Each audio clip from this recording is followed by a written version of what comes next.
पराशक्ति। पिछले भाग में हमने देखा कैसे बिटिया बताने लगी कि उसे सब कुछ अचानक दो दो दिखते हैं, धुंधले दिखते हैं और फिर ठीक हो जाते हैं। हमने इसका मतलब यही लगाया कि वह गाने की कक्षा से बचना चाहती है और बहाने बना रही है, पर उसके बार बार इस बात को दोहराने पर हम भी डर गए और वैद्यों से सलाह मशवरा जारी रखा। डॉक्टरों के पास गए तो जितने मुंह उतनी बातें, ब्रेन स्कैन और जितने सारे टेस्ट हो सकते हैं उन लोगों ने करवा दिया। 92-93 का वक्त था। स्कैन वगैरह कहने पर 5वीं पढ़ने वाली बच्ची का मन ढोल गया और डॉक्टर के पास आने से मना कर दिया। स्कैन में जब कुछ नहीं दिखा तो डॉक्टर्स ने कलर डॉपलर की बात निकाली। यह एक तरह का उन्नत किस्म का स्कैन होता है जिसमें एक गाढ़ा तरल नसों के अंदर सुई के जरिए दिया जाता है और उसके नसों में तैरते समय स्कैन बेहतर होता है। अब तक तो ठीक था, जैसे डॉक्टर्स कह रहे थे वैसे ही करती आई, पर जब रासायनिक द्रव्य नसों में देने की बात आई तो हम सब हिल गए। यह एहसास शायद अम्मा ने ही कराया था। उनके द्वारा 83 में बोले गए वचन जहन में दौड़ने लगा कि सभी देखरेख मेरी जिम्मेवारी है। अचानक जैसे याद आया हो और हमने तुरंत फैसला लिया कि अम्मा के पास पूछकर ही कुछ भी करना है। कहीं नहीं आऊँगी कहने वाली बच्ची भी अम्मा के पास ही आने को तैयार थी। जब हम निकलने लगे तो छोटी बच्ची ने स्पष्ट शब्दों में कह दिया कि मैं कहीं नहीं डॉक्टर के पास आऊँगी, केवल और केवल मरवतुर आऊँगी। ऐसी कोई बड़ी भक्ति भावना का बाहर से पता नहीं चलता था, पर अम्मा उसके मन में गहरे बैठ गई थी। हाँ हाँ बोलकर हम भी बच्ची को चेन्नई तक ले आए। वहाँ एक डॉक्टर से भी पूछने की इच्छा हुई, पर निकलने से पहले वो नवरात्रि का समय था। यहाँ मरवतुर में एक परिचिता थी, गोमती दीदी थी। अभिषेकम करना है। उन्होंने कहा आप बस यहाँ आ जाओ, मैं सब तैयार रखती हूँ। उस समय आज जैसे पैसे के स्थानांतरण या दूसरे जगह भेजने की सुविधा नहीं थी। वहाँ एक रेड्डियार जी मरहूर अरसी नामक भक्तों के निवास के लिए जगह था। उनसे पैसे लेकर दीदी ने अभिषेक के लिए भर रखा था। हम लोग भी आए। उस दिन विजयदशमी यानी दशहरा। मेरे तीसरे भाई के नाम रवि के नाम पर अभिषेक था। तब परिवार के लोगों को बुलाया जाता है। बच्चे नहीं आए, तब मैंने जाकर अभिषेकम किया। ऐसा लगा कि अम्मा ने सब अपने जिम्मे ले लिया। उस समय बारिश हो रहा है। हम लोग अंग प्रदक्षिणा कर रहे थे। दूसरे दिन पाद पूजा में आँख की समस्या की बात उठी। सब समस्या मैं देख लूँगी, तू चिंता मत कर, मैं तुझे भी देख रही हूँ, ऐसे छोटी की और देखते हुए अम्मा ने कहा। हमने पहले से एक चेन्नई के डॉक्टर के पास बुक कराकर रखा था। चेन्नई के डॉक्टर ने कहा इसे कोई चिंता की बात नहीं है। जल्दी लंबी होने के कारण आँख में डाइवर्जेंस मसल्स ज़्यादा हो गया, कन्वर्जेंस कम है। ऑपरेशन की ज़रूरत नहीं है। आँखों के लिए व्यायाम बताता हूँ, वह कर ले तो काफ़ी है।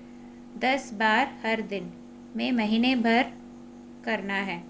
तब श्रीमान एमजीआर को जिस न्यूरोसर्जन ने देखा, उन्होंने ही मेरी बेटी का इलाज किया।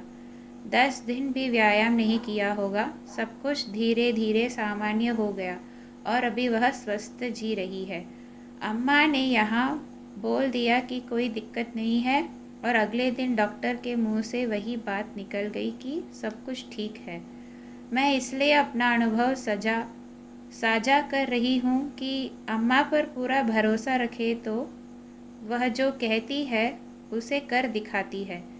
इस बीच आपको उलझाए रखने वाले बहुत सारे लोग मिलेंगे जो आपको भ्रमित करते रहेंगे, पर आपको अम्मा पर पूर्ण भरोसा रखकर उनके कहे अनुसार चलते रहे।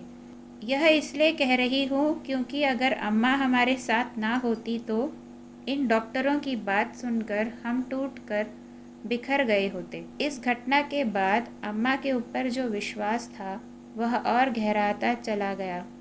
उसके बाद परिवार में जिसके लिए भी जो कुछ भी करना है अम्मा से पूछकर ही करते हैं।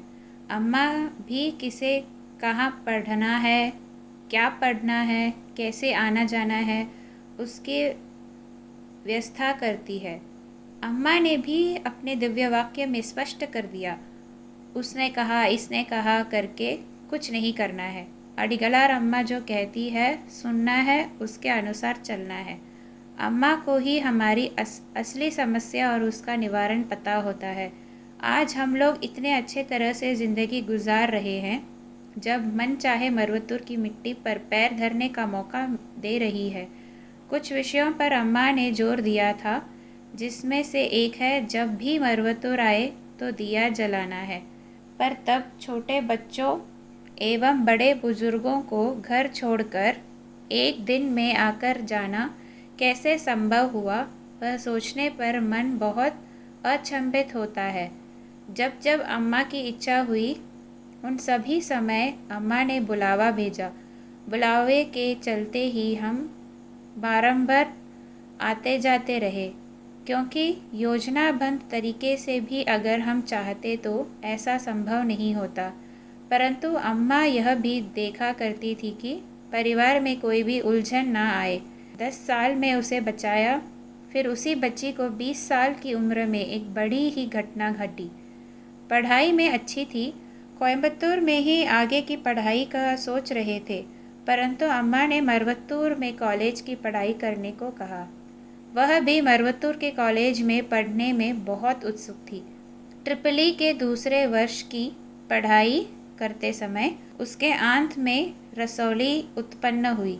कहती थी भूख नहीं है, खाने की इच्छा नहीं है। हमें लगा हॉस्टल का खाना ठीक नहीं होगा। 15 दिन में एक बार मैं आती थी, तब मैं उसको अम्मा के निर्देश के अनुसार प्रसाद देती थी। 20 साल की हो चली थी। सालगिरह के 2 दिन बाद उसे बहुत दर्द हुआ, चटपटाने लगी। बचपन से ही उसे दर्द सहने की आदत थी। छोटे मोटे दर्द की उसे फिक्र नहीं रहती थी। नहलाते समय ही पता चलता कि कहाँ कहाँ चोट लगाकर आई है, क्योंकि तभी वह साबुन लगने पर यहाँ जल रहा है, वहाँ जल रहा है कहती थी। अभी वह खुद कह रही है। हमें समझ में आ गया कि मामला गंभीर है।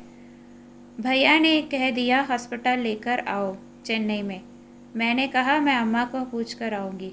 अम्मा ने कहा कि बिना खाने की वजह से अल्सर जैसा हो गया, चिंता मत करो, मैं संभाल लूँगी। यह एक मेडिकल इमरजेंसी है। शक्तिदासन डॉक्टर ने इसके साथ ही बहुत ही कठिन परिस्थिति में ट्रिप चढ़ाते हुए अस्पताल से चेन्नई के लिए भेज दिया। मैं माँ के पास गई। अम्मा ने कुछ जिम्मेदारी दी थी, उसे पूरी करने के बाद कहा वह काम करके हम दूसरे दिन चेन्नई जा रहे हैं। वहाँ भाई ने सब कुछ तैयार रखा था। शल्य चिकित्सा शुरू होने वाली थी, पर मैं अम्मा से पूछे बगैर कुछ नहीं करने पर अड़ गई। अम्मा के पास संदेशा भेजा और जवाब आया कि चिकित्सा करवाओ। इस बीच इस भाई ने अपने दूसरे से जो कि विदेश में था उससे कह दिया कि वह आधे घंटे से अधिक नहीं रहने वाली।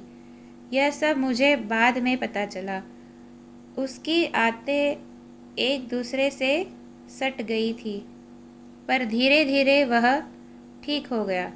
अगले दिन जब अम्मा को देखने उसके पिता और बहन गए तो अम्मा ने कहा मैंने संभाल लिया है। यह सब चॉकलेट के सैकरीन के चलते हुए है। उसे चॉकलेट मत खाने देना और तुम भी मत खाना। इस तरह अम्मा उसे डॉक्टरों के उम्मीद से परे उसे मौत के मुंह से वापस खींचकर हमें वापस दिया।